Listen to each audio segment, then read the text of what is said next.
लय दिवसातून दिसतंय हो. सकाळी चालू होतो तुमच्या घरी, पण तुम्ही काय नव्हता. काय सांगताय? म्हणजे सकाळी पाणी घेऊन तुम्ही आला होता का घरी? त्या सरपंचाचा मुर्दा गाडला भिताडात. त्यांनी काय केलं आता? हो, ते लोकांचा पगार करत नाही ना वेळेवर, त्याच्यामुळे तो शिपाई बी वेळेवर पाणी सोडेल. मग मला जायला लागतील नदीवर. मग तुम्ही आमच्या घरी आणि मी नदीवर. झाली का नाही चुका मग? पण भेटलो की इथं आपण आता. असं पण मी तुमच्या घरीच निघालो होतो. होय का? हो, ती कॅन ठेवलेत बरं का तिथंच. अहो त्यासाठी नाही, पंचायती सरपंच आहे ती आता. ती काय ती सह्या घ्यायची होती ना ट्रू कॉपीवर. हो, केवढी आनंदाची बातमी सांगताय तुम्ही. सरपंच का ग्रामपंचायतीत? जाते बरं का मी.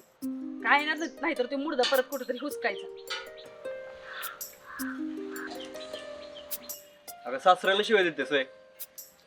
तुझ्या जागी जर दुसरं कोण असतं ना तर बिलकुल सहन केलं नसतं. तर काय करणार, जीव जाडलाय ना तुझ्यावर. आणि पप्पा बी कामं अशी करतात ना गावानं शिव्या देण्यासारखी. आता मी तर काय करू.